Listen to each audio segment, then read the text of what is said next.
One of the really important parts of learning the multiplication tables is the drill. After your child has learned the doubles, you could present a chart like this.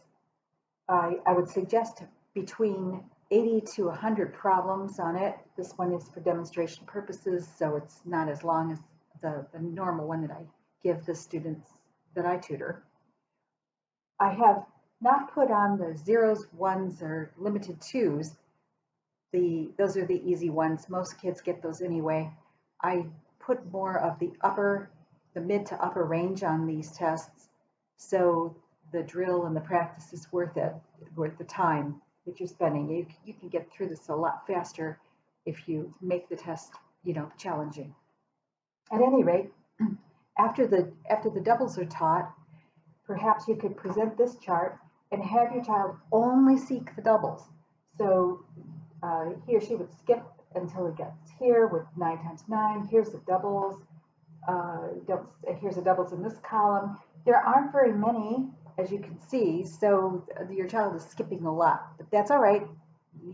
Your child is noticing where the doubles are on the sheet and only required to answer that.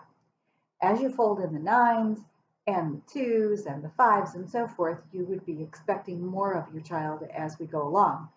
So perhaps on the second lesson, after you've covered the doubles and the 9s, you would be responsible for 1, 2, 3, 4, 5. Here's the doubles. You can see that there are more that your child should be able to answer. Eventually, your child will be able to do the whole entire chart. And at that point, what you're hoping for is, what you're working toward actually, is to get 100% 3 to 5 times in a row. That's every time that you give the test, that's another time that it has to be perfect. But along the way, if your child has, is successful, let's say, only to this part on the chart, and perhaps that is your 3-minute mark right here. So I would have your child draw a line on the paper and then go on and finish the test. The next time you give this to him, you would have him count over that many problems and again put a line on his paper and then start the timing. If your child can pass the mark that he did last time, obviously he would be improving his score. This is a way that I get the kids to become in competition with themselves, and that is very productive because it's challenging the child to better his or her score each time he sits down to one of these tests. Eventually, the student will be able to do the complete test 3 to 5 times in a row.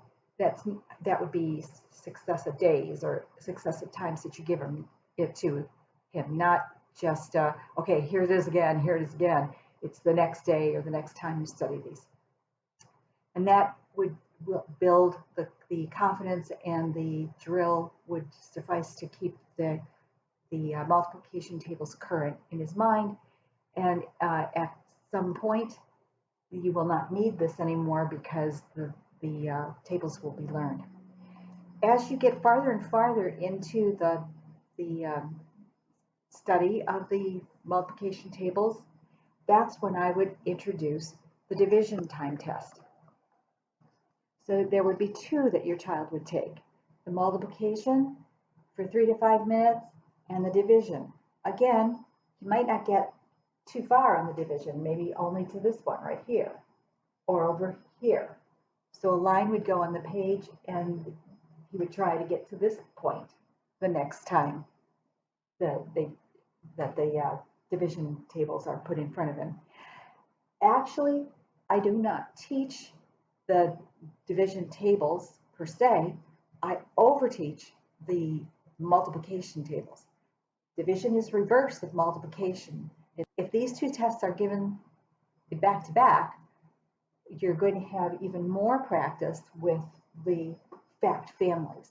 So the division tables don't actually need to be taught and memorized if you do a really good job with the multiplication tables.